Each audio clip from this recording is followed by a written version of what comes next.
Kobaran api dengan cepat membakar serta menghanguskan 10 rumah semi permanen serta satu konveksi di pemukiman padat penduduk di Jalan Kota Bambu Utara, Palmerah, Jakarta Barat. Hembusan angin kencang serta banyaknya material bangunan yang mudah terbakar membuat api dengan cepat merambat ke bangunan lain. Proses pemadaman api sempat terkendala karena sulitnya akses masuk ke lokasi kebakaran. Saat tiba di lokasi, petugas pun langsung melokalisir api agar tidak semakin meluas. Diduga kebakaran terjadi akibat korsleting listrik dari salah satu rumah warga yang kemudian merembet ke rumah lainnya. Kendalanya ini sebenarnya kalau pada dunia rumah pada dunia, jadi agak cepat untuk terbakar. Alhamdulillah penerangan ini langsung terbanyak karena pada dunia jadi masuk ke peramatan. Api berhasil dipadamkan 1 jam kemudian setelah 16 unit mobil pemadam kebakaran Jakarta Barat dan Jakarta Pusat diterjunkan ke lokasi. Tidak ada korban jiwa dalam peristiwa ini. Dari Jakarta, Miftahul Gani, iNews melaporkan.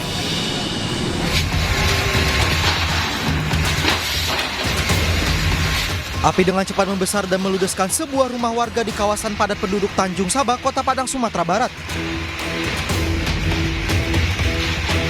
Diduga api berasal dari korsleting listrik di bagian belakang rumah. Warga panik dan berusaha memadamkan api dengan alat seadanya. Banyak material yang mudah terbakar membuat api sulit dipadamkan. Api baru bisa dipadamkan 1 jam setelah 5 unit mobil pemadam kebakaran tiba di lokasi kejadian. Beruntung tidak ada korban jiwa dalam peristiwa ini karena pemilik rumah sedang berlibur, namun kerugian ditaksir mencapai ratusan juta rupiah. Dari Padang, Sumatera Barat, Budi Sunandar, iNews melaporkan.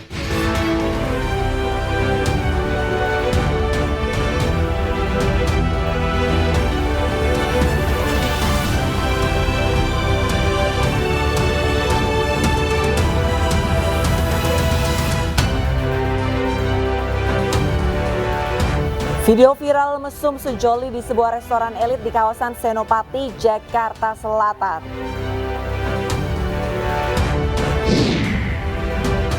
Warga PD Aceh menolak pengungsi Rohingya yang ditampung di tenda-tenda darurat.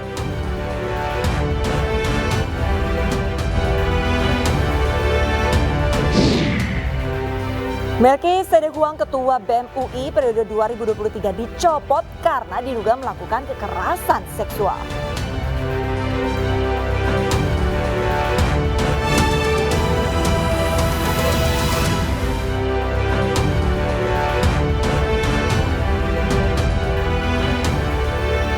Halo, selamat siang. Apa kabar pemirsa Anda hari ini? Semoga sehat selalu. Bertemu lagi bersama saya Gede Satria dan rekan saya Arlista Hadi kembali hadir menemani Anda dalam iNews Siang hari ini pemirsa. Selain 3 berita utama tadi, iNews Siang juga akan menyuguhkan beragam informasi penting dan menarik lainnya. Iya, kami awali iNews Siang hari ini pemirsa dari Kabupaten Solok, Sumatera Barat. Demo di depan kantor DPRD Kabupaten Solok, Sumatera Barat ricuh. Kericuhan ini terjadi karena ratusan warga Nagari Gantung Ciri.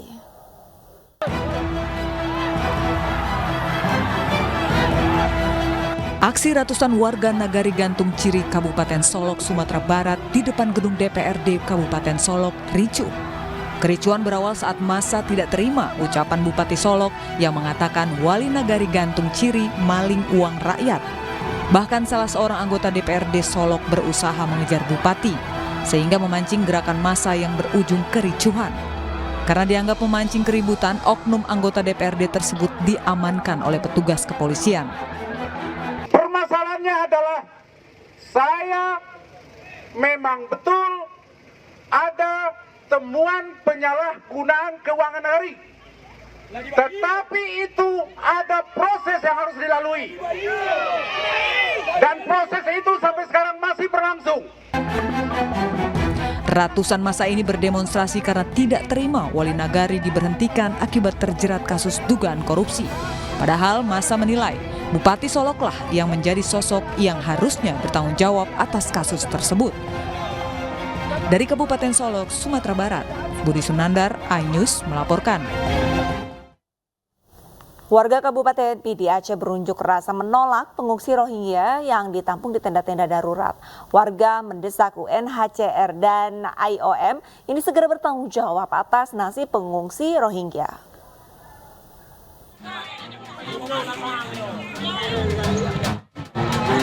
Ratusan warga mendatangi lokasi perkampungan pengungsi Rohingya di Desa Kulam, Kabupaten Pidi, Aceh. Mereka mendesak agar para pengungsi segera dipindahkan dari tanah Aceh. Warga menuntut agar UNHCR dan IOM segera bertanggung jawab atas nasib para pengungsi. Warga menolak jika wilayah mereka dijadikan ladang bisnis haram tindak pidana perdagangan orang. Bersangkutan UNHCR dan IOM mereka tidak hadir ke tempat sini. Jadi di mana letak tanggung jawabnya mereka jika masyarakat mengambil tindakan seseling kedua? Karena mereka tidak bertanggung jawab. Sampai sekarang ini mereka tidak kemari. Jadi tuntutan kami kalau emang pihak UNHCR tidak bertanggung jawab, saya minta khususnya masyarakat Pidi yang ada di sini meminta kepada pihak Gubernur Aceh, pihak Kapolda Aceh, Pangdam Aceh segera mungkin didatangkan kapal perang ke pesisir Pidi, naikin mereka semua, hantar ke negaranya balik. Karena apa? Di sini sudah banyak cemburu sosial masyarakat antara Kule, Kulam, dan Pasir Berandik. Sejak pertengahan November, beberapa gelombang pengungsi Rohingya yang melarikan diri dari kekerasan di Myanmar tiba di pesisir Aceh menggunakan 9 kapal laut.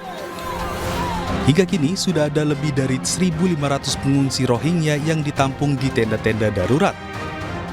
Dari Pidi Aceh, Jamal Pangwa, iNews melaporkan. Pemirsa, akibat menerobos lampu merah, sebuah minibus menabrak rombongan pesepeda motor di Jalan BSD Raya Utama, Pagedangan, Tangerang, Banten. Kecelakaan beruntun ini terekam kamera pengawas.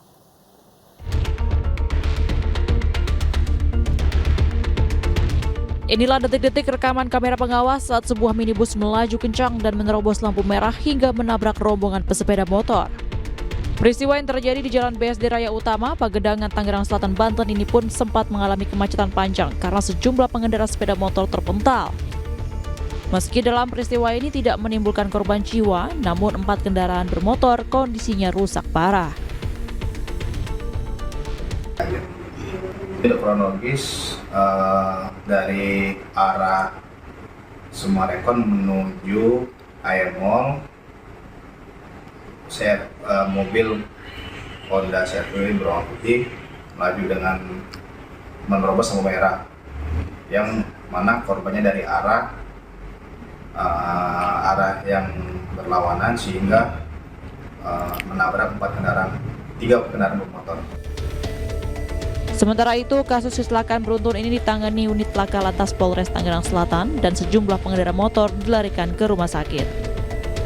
Dari Tangerang, Banten, Nunung Purnomo, iNews melaporkan. Pemirsa, hanya karena helm belum dikembalikan, seorang perempuan kesal hingga membakar ijazah S1 mantan kekasihnya. Sang mantan berencana melaporkan remaja tersebut ke pihak berwajib untuk memberikan efek jerah.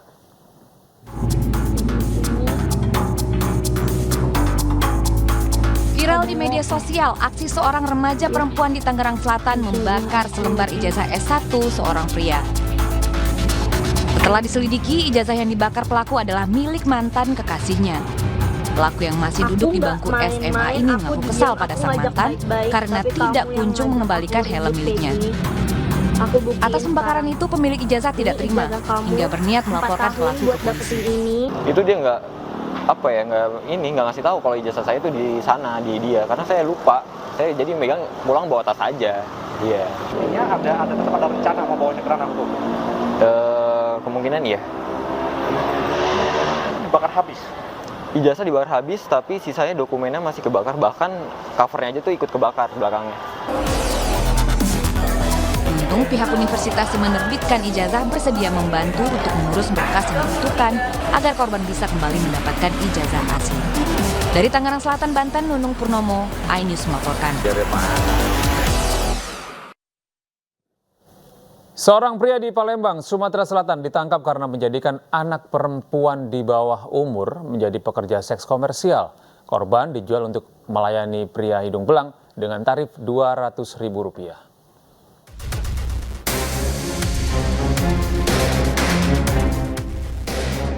Pelaku tindak pidana perdagangan orang ini ditangkap Satuan Unit Perlindungan Perempuan dan Anak Polrestabes Palembang.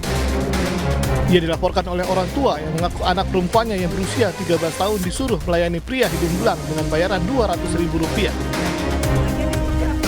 Pelaku ditangkap di sebuah penginapan di Jalan Bangau, Kecamatan Ilir Timur 1 Palembang. Pelaku sudah 6 kali menjual korban ke lelaki hidung belang dan mengambil keuntungan Rp50.000. Korban setelah kembali diinterogasi sama keluarga bahwa sudah diperdagangkan atau dijual belikan selama 6 kali oleh pelaku dengan kisaran antara Rp150.000 sampai Rp500.000, di mana pelaku mendapat keuntungan antara Rp150.000 sampai Rp200 dari setiap transaksi.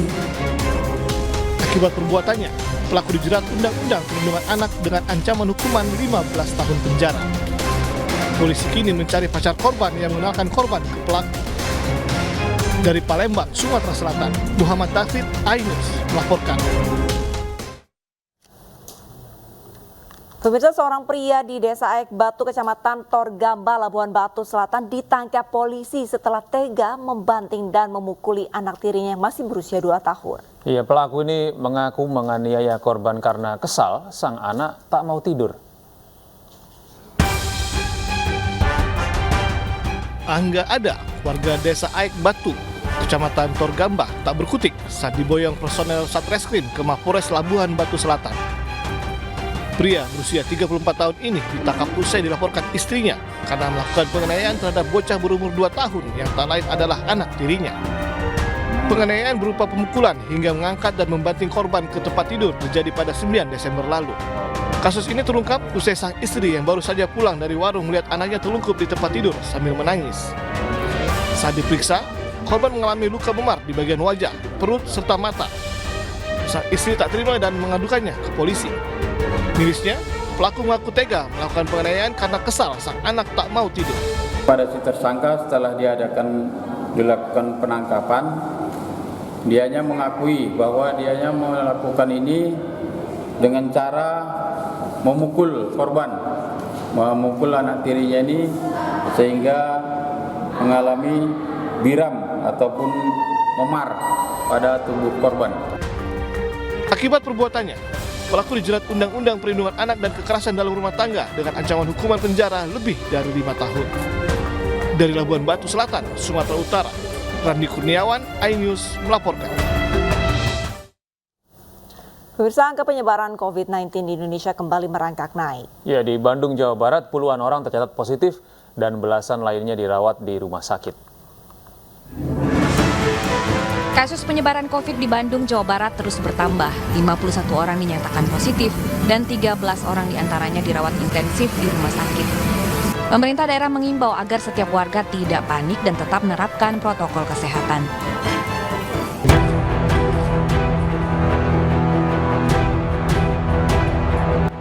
Sementara itu, 4 warga terinfeksi COVID-19 pada catatan Dinas Kesehatan Provinsi Kalimantan Barat. 2 orang dirawat di ruang isolasi Rumah Sakit Umum Daerah Sudarso Pontianak, sementara 2 lainnya menjalani isolasi mandiri di rumah. Secara umum yang melakukan aktivitas di tempat ramai, saya anjurkan, saya sarankan memakai masker. Ya. Kemudian untuk pasien-pasien yang mempunyai penyakit komorbid, misalnya jantung, ginjal, hati, dan lain-lain, agar dikontrol penyakit komorbidnya ke dokter atau ke fasilitas pelayanan kesehatan seperti puskesmas atau rumah sakit. Untuk menekan penyebaran COVID, warga diimbau agar kembali menggunakan masker serta menjaga kebersihan seperti mencuci tangan.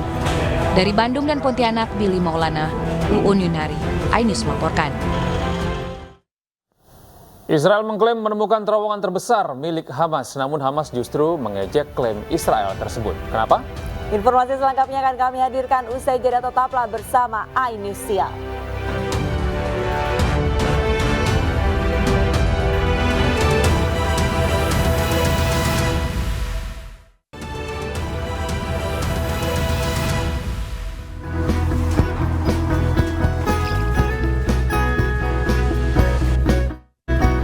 Viral, pasangan suami istri membayar uang pelunasan perjalanan umroh dengan uang koin pecahan Rp1.000. Bahkan uang hampir seberat 50 kg tersebut harus diangkat oleh 2 orang. Pasangan suami istri ini sudah berniat untuk beribadah umroh sejak lama. Uang receh ditabung selama 1 tahun dari hasil penjualan makanan ringan di warung milik mereka. Kini terkumpul 52 juta rupiah dan 17 bungkus uang seribuan yang bernilai 17 juta rupiah digunakan untuk pelunasan biaya umroh. Alhamdulillah koin seribuan dapat ngumpulin sedikit demi sedikit buat pergi ke rumah Allah untuk ibadah umroh. Ngumpulin hampir setahun. Iya, 1 tahun lah. Kalau betul Pak, kalau usaha di rumah apa tuh Pak? Usaha jualan, dagang di pasar. Pihak travel mengakui sempat terkejut melihat calon jemaah umroh yang membawa 2 karung koin. Meski demikian, pihaknya tetap melayani jemaah tersebut dan menghitung ribuan uang koin tersebut. Kalau lumayan, tadi juga ada 2 karung gitu, jadi digotong nggak kuat katanya gitu kan, jadi berdua dengan istrinya, dan tadi kita menghitung totalnya ada 17 plastik dengan nilai 1 plastiknya 1 juta, jadi totalnya 17 juta, nanti tinggal kita kasih ke pihak bank aja untuk menghitung. Rencananya pasangan suami istri ini akan berangkat umroh pada tanggal 3 Februari 2024 mendatang dengan harga paket promo 25 juta rupiah. Sebelumnya pasangan ini juga pernah menabung uang koin sebanyak 36 juta rupiah untuk membeli kendaraan roda 4. Rencananya mereka akan menabung kembali untuk biaya haji. Dari Cilegon, Banten, Iskandar Nasution, iNews melaporkan. Berbagai peristiwa kampanye para calon presiden dan wakil presiden sesaat lagi, tetaplah bersama iNews Siang. Ini Siang akan segera kembali saat lagi.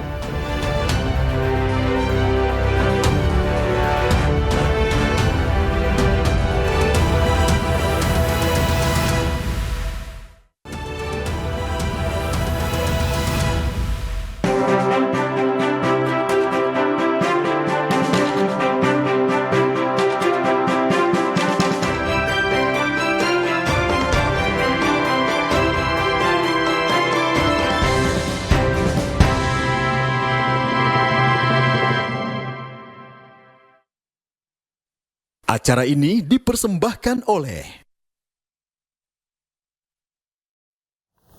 Pemirsa, calon presiden nomor urut 3 Ganjar Pranowo menghadiri acara Disnatalis ke-74 Universitas Gadjah Mada. Dalam acara itu Ganjar bersapa dengan Mensesnek Pratikno, kemudian melanjutkan giat kampanye dengan berdialog bersama petani tembakau di Yogyakarta. Saya mengucapkan selamat Disnatalis. Calon Presiden nomor urut 3 Ganjar Pranowo menghadiri acara Disnatalis ke-74 Universitas Gadjah Mada yang digelar di Geraha Sabha Brahmana, Yogyakarta, Selasa pagi. Ganjar mengenakan pakaian adat khas Jawa Beskap, kain batik, dan blangkon. Dalam acara ini, Ganjar bertemu Menteri Sekretaris Negara yang hadir sebagai Ketua Majelis Wali Amanat Pratikno. Keduanya bersalaman, berpelukan, dan berbincang sebelum acara bertajuk Rapat Umum Terbuka Disnatalis ke-74 UGM itu dimulai. Tak lama setelah Ganjar tiba, acara pun dimulai dengan masuknya Majelis Wali Amanat hingga guru besar UGM ke mimbar depan. Usai menghadiri acara Disnatalis ke-74 Universitas Gadjah Mada, Ganjar menemui dan berdialog dengan buruh pabrik rokok Yogyakarta. Ganjar berdialog menyerap aspirasi pekerja pabrik rokok yang didominasi pekerja perempuan dan ada pula pekerja disabilitas. Ganjar berharap semakin banyak industri yang memberi ruang kelompok disabilitas untuk bekerja dan berkarya. Kalau kita bicara industri rokok, tantangannya tidak mudah ya. Hulunya produksi tembakau kita yang secara nasional makin menurun, kebutuhannya meningkat dan akhirnya dipenuhi dengan cara impor, maka terhadap petani tembakau sendiri mesti mendapatkan proteksi. Ganjar bersama Mahfud menyatakan keberpihakan kepada petani tembakau. Ganjar menyimpulkan industri tembakau merupakan industri padat karya yang menjadi titik kebergantungan suatu desa. Dari Daerah Istimewa Yogyakarta, Putu Bagus Aristiawan, iNews melaporkan. Pemirsa, menanggapi pihak-pihak yang mempertanyakan slogan calon presiden nomor urut 3 Ganjar Pranowo menegaskan Ganjar Mahfud mengusung slogan cepat dan unggul. Ganjar menjelaskan makna dibalik jargon cepat dan unggul.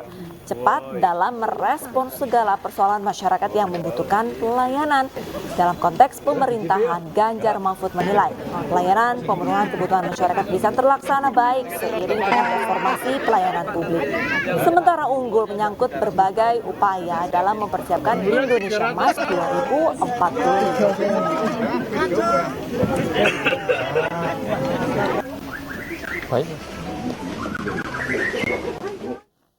Sementara itu Menko Polhukam Mahfud MD yang juga Cawapres nomor urut 3 memberi kuliah umum bela negara di hadapan ribuan mahasiswa di Universitas Bung Hatta, Padang, Sumatera Barat. Mahfud berpesan agar tidak melakukan politik identitas dan politik uang di pemilu 2024.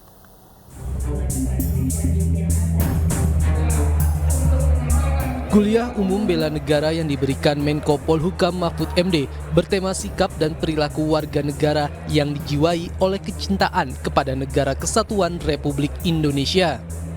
Di hadapan ribuan mahasiswa, Cawapres nomor urut 3 ini menyampaikan tentang kesadaran bela negara yang diantaranya mendukung pelaksanaan pemilu yang demokratis dan bermartabat. Selain itu, Mahfud juga mengimbau agar tidak melakukan politik identitas, politik uang, dan intervensi dalam memilih pemimpin di pemilu 2024. Di hadapan mahasiswa, Mahfud juga berbagi pengalaman saat menangani perkara pemilu di Mahkamah Konstitusi, bahwa bentuk kecurangan nyata adanya dan harus dicegah serta ditindak tegas. Dari Padang, Sumatera Barat, Rian Rahman, iNews melaporkan. Kritikan Cawapres nomor urut 1 Muhaimin Iskandar tentang pembangunan jalan tol yang dianggap tidak menguntungkan tukang beca ini menuai beragam komentar. Salah satunya komentar dari Ridwan Kamil yang menyoroti pernyataan Muhaimin Iskandar di media sosial.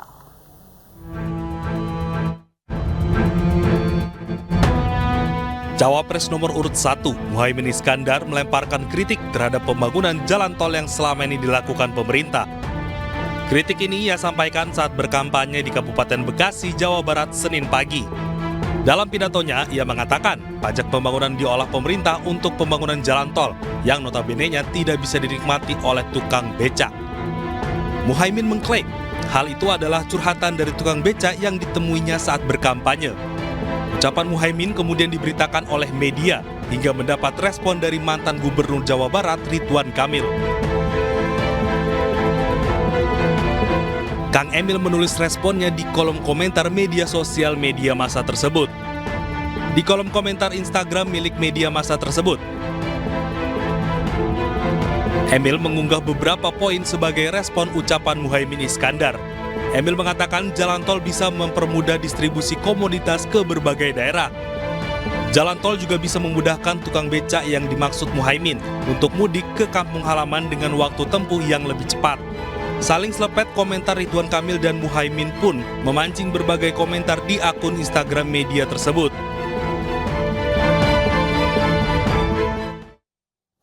Pemirsa, kehadiran Mayor Infantri Teddy Indrawijaya, ajudan pribadi Menteri Pertahanan Prabowo Subianto pada acara debat Capres putaran pertama 12 Desember lalu menjadi polemik di tengah masyarakat.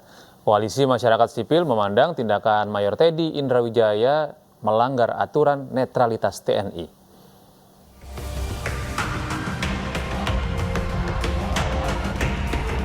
Ajudan Menteri Pertahanan Prabowo Subianto, Mayor Teddy Indrawijaya, jadi sorotan usai menghadiri debat Capres di kantor KPU RI 12 Desember lalu.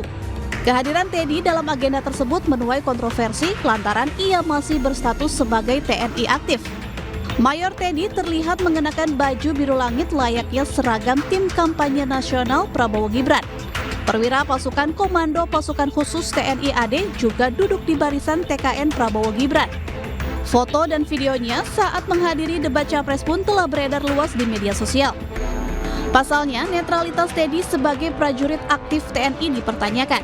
Koalisi Masyarakat Sipil memandang tindakan Mayor Teddy Indrawijaya ini melanggar aturan netralitas TNI. Kehadiran Mayor Teddy Indrawijaya pada acara debat Capres putaran pertama jelas-jelas merupakan bentuk dukungan kasat mata terhadap paslon Prabowo Gibran.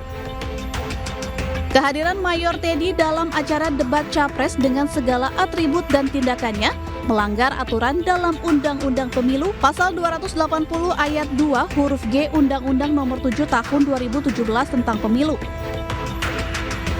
Keterlibatan anggota TNI aktif dalam kampanye politik pemilu dalam hal ini adalah Mayor Teddy terjadi akibat pengabaian prinsip netralitas yang dilakukan oleh Capres Prabowo Subianto yang didukung oleh Presiden Joko Widodo. Sementara TNI menilai keberadaan Mayor Teddy Indrawijaya dalam kegiatan Capres Prabowo tidak melanggar aturan karena ia hanya menjalankan tugasnya sebagai ajudan Menteri Pertahanan. Hal ini disampaikan oleh Kapuspen Mabes TNI Laksamana Muda TNI Julius Wijoyono. Pemirsa, PPATK menemukan lonjakan transaksi yang mencurigakan, nilainya bahkan mencapai triliunan rupiah. Diduga aliran tersebut untuk aliran dana kampanye. Ya, PPATK memastikan siap bekerjasama dengan berbagai pihak dan akan terus mengolah data transaksi selama pemilu dan turut melakukan analisa sehingga data yang diserahkan ke pemohon seperti KPU dan Bawaslu merupakan data analisis terbaru.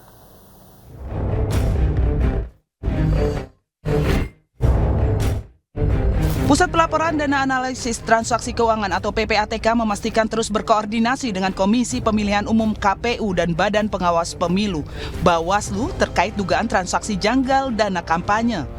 PPATK akan terus membantu dalam memperjelas, menerjemahkan, dan asistensi terkait data hasil analisis kepada pihak pemohon seperti KPU dan Bawaslu.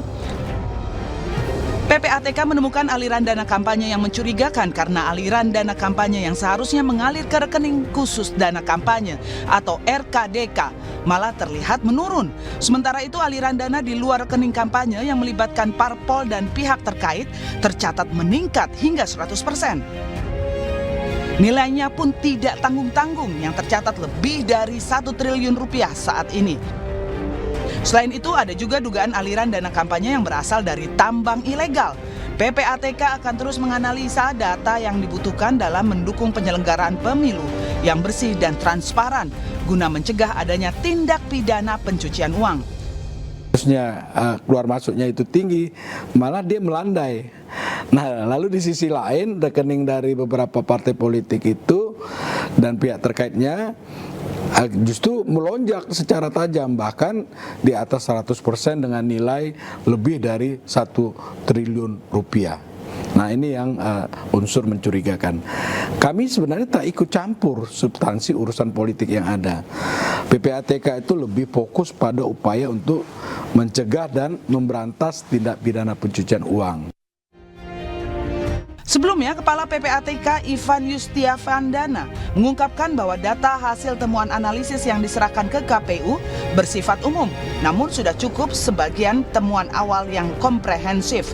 Dari temuan awal PPATK terungkap aliran dana tersebut melibatkan ribuan nama. Dari Jakarta, Raharjo Patmo, iNews melaporkan.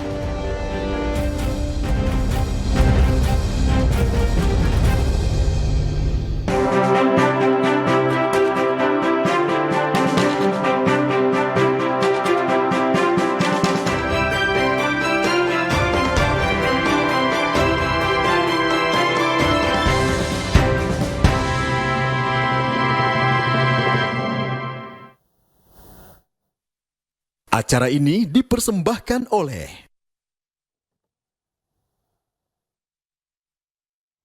Pemirsa, kabar dicopotnya Melki Sedek Huang dari jabatan Ketua BEM UI viral di media sosial. Melki diberhentikan sementara karena diduga melakukan kekerasan seksual. Pemberhentian sementara Melki Sedek Huang dari jabatannya sebagai Ketua BEM UI pertama kali mencuat melalui unggahan akun di media sosial X Aditya Rizky dengan nama akun @bulanpemalu. Dalam unggahannya disebutkan bahwa posisi Melki untuk sementara digantikan oleh Syifa Anindya Hartono selaku Wakil Ketua BEM UI periode 2023. Selain itu, akun @bulanpemalu juga melontarkan cuitan berunsur dugaan kekerasan seksual yang dilakukan oleh Melki Sedek Huang. Melki Sedek Huang merupakan mahasiswa sekaligus Ketua BEM UI periode 2023. Melki aktif menyampaikan kritik terhadap pemerintah dalam beberapa pekan terakhir. Sejumlah intimidasi sempat dirasakan oleh Melki, mulai dari peretasan, akun WhatsApp, hingga ancaman yang diterima oleh ibunya.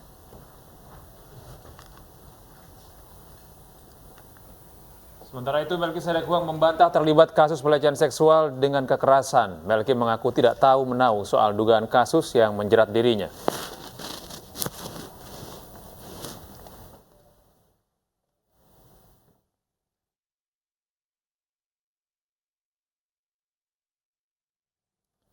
Pemirsa, Kota Depok, Jawa Barat terus didorong Kemenparekraf masuk ke dalam jaringan Kota Kreatif UNESCO atau UNESCO Creative Cities Network UCCN 2024. Untuk itu para pelaku ekonomi kreatif Depok harus terus berinovasi dan berkarya, serta membangun jejaring dalam upaya meningkatkan ekonomi masyarakat dan menciptakan lapangan kerja yang lebih luas.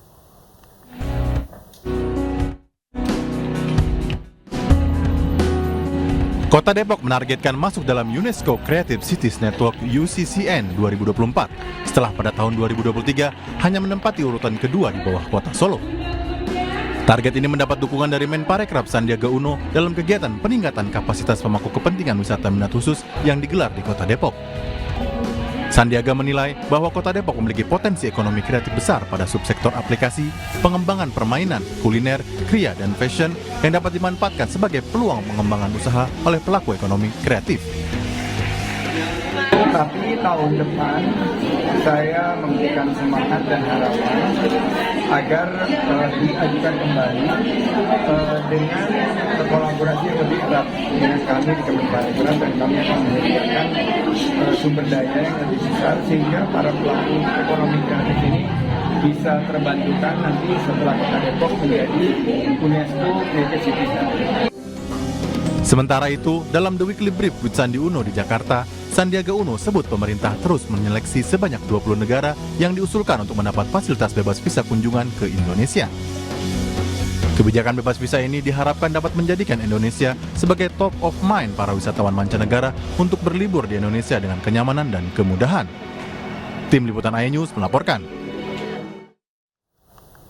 Usai jeda, kami akan mengajak Anda untuk mencicipi segarnya soto kuali gentong khas Solo. Ya, kami akan segera kembali dengan informasi lengkapnya usai jeda.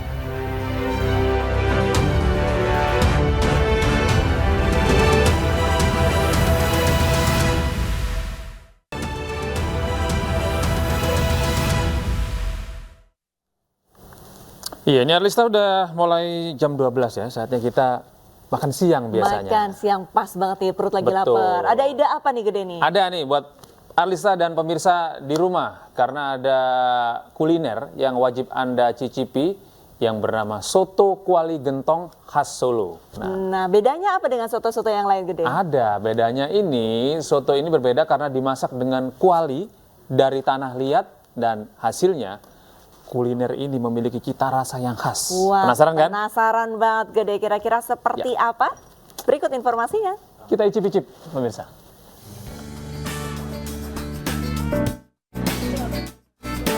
Potongan daging sapi bercampur dengan tauge, seledri, dan bawang goreng disiram dengan kuah bening yang dimasak di dalam kuali tanah liat. Perpaduan rasa bahan-bahan pilihan ini pun akan menggoyang lidah Anda.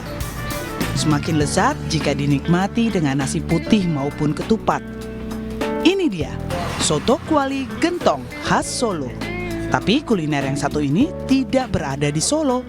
Anda bisa mencicipi jika tengah berkunjung ke Pangkal Pinang, Kepulauan Bangka Belitung. Kuah soto yang terus dipanaskan dalam kuali dengan kayu bakar akan memberikan cita rasa yang istimewa. Apalagi kuah soto diramu dengan berbagai rempah dan bumbu tradisional. Di sini kami bahan-bahannya itu menggunakan rempah-rempah, dan mungkin salah satu yang memberikan keunikan karena di soto ini kami menggunakan semacam kedelai yang sudah difermentasi, atau orang Jawa bilangnya namanya tempe bosok atau tempe semangit gitu ya.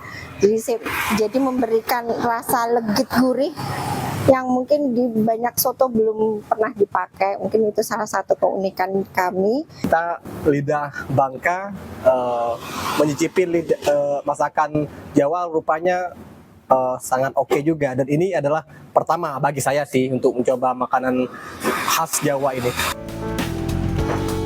Bagi Anda yang ingin mencicipi soto ini, Anda bisa datang ke warung Sokopi di Jalan Abdullah Adari, Pangkal Pinang.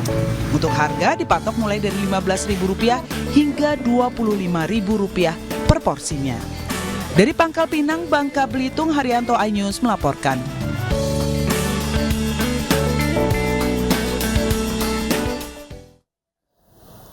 Jadi ini soto kuali gentong Solo khas Pangkal Pinang. Jadi ini soto Solo atau soto Pangkal Pinang? Kita ke Pangkal Pinang apa ke Solo? Ayo udah kita di Jakarta aja kalau gitu.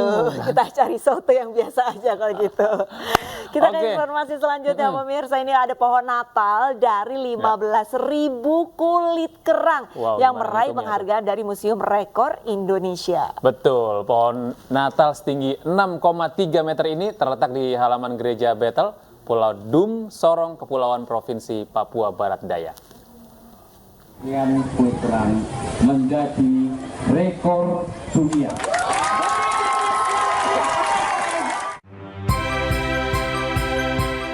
Karena keunikannya, pohon Natal kerang yang berada di halaman Gereja Bethel Pulau Dum, Sorong, Papua Barat Daya ini berhasil meraih rekor dunia Museum Rekor Indonesia atau MURI dan merupakan yang pertama di dunia. Bagaimana tidak, pohon Natal selama ini identik dengan pohon cemara, namun pohon Natal yang satu ini terbuat dari kulit kerang. Para pemuda dan jemaat Gereja Bethel Dom dan TNI dari Kogal Wilhan III menginisiasi pembuatan pohon Natal dari kulit kerang tersebut. Pohon Natal dengan tinggi 6,3 meter dan lebar 5 meter ini memerlukan waktu 1 bulan untuk mengumpulkan bahan baku. Kerang disusun berdasarkan ukuran, ditambah hiasan lampu untuk mempercantik pohon Natal dari kulit kerang ini. Dibutuhkan sedikitnya 15.000 kulit kerang yang dirangkai menjadi pohon Natal. Itu baik perencanaan dan pengumpulan kulit kerang itu sebulan. Nah, kami membangun ini hanya 2 minggu.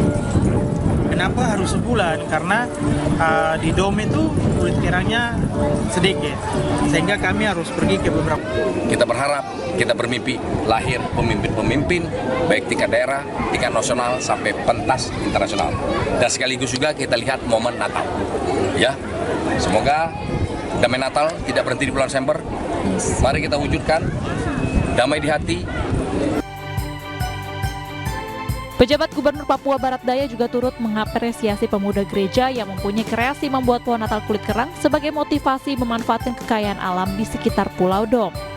Diharapkan pohon Natal kulit kerang ini mampu menarik perhatian masyarakat Kota Sorong atau wilayah lainnya sebagai objek wisata selama rangkaian perayaan Natal dan Tahun Baru 2024. Dari Pulau Dom, Papua Barat Daya, Chandri Suripati, iNews melaporkan. Ya pemirsa, berbagai cara dilakukan umat Kristiani untuk menyambut Natal dan Tahun Baru. Ya, di Samosir, Sumatera Utara, warga ini menggelar karnaval becak bermotor berhiaskan pernak-pernik Natal. Seperti apa keseruannya? Simak informasi berikut ini.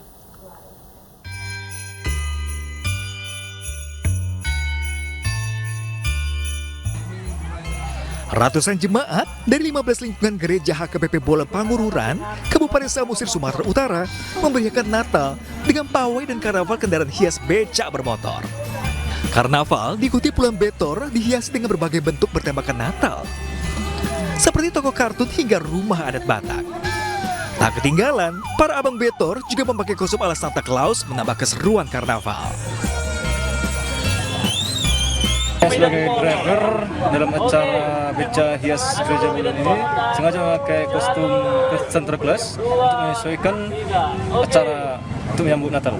Ada dekorasi kelahiran Tuhan Yesus, ada kandang domba sama bentuk kayak rumah kandang kelahiran. Karnaval dimulai dari simpang 4 gereja HKBP Bolon menuju jembatan Tano Ponggol hingga mengelilingi kota Pangururan. Antusias warga dari 15 lingkungan jemaat gereja pun semangat memberikan Natal tahun ini. Dari Kabupaten Samosir, Sumatera Utara, iNews melaporkan. Pemirsa, usai sudah iNews yang hari ini, saksikan terus video-video eksklusif dari iNews di kanal YouTube @official iNews. Iya, tapi jangan kemana-mana ya pemirsa, karena saat lagi ada rekan saya ini, ada Baby Kristami yang akan menghadirkan informasi di Indonesia Memilih. Baby, informasi apa yang akan Anda hadirkan di Indonesia Memilih hari ini? Ya, Gede Arista juga pemirsa, fokus utama pada Indonesia Memilih episode kali ini yaitu mengenai saling sindir-menindir Cawapres nomor 3 Muhaimin Iskandar dan juga Ridwan Kamil mengenai manfaat jalan tol yang sedang ramai diperbincangkan di sosial media. Dan nanti kita akan bahas di Indonesia Memilih 30 menit ke depan bersama saya, Baby Kristami. Baik, dan Iya, pemirsa saling sindir boleh ya, tapi Iya. yang penting harus damai. harus Iya. damai. Pemirsa, saya sudah ini Ya. siang hari ini tetap di iNews untuk menyaksikan program Indonesia Memilih. Saya Arlisa Hadi. Dan saya Gede Satria pamit undur diri. Terima kasih atas kebersamaan Anda. Tetap sehat, tetap semangat, dan sampai jumpa.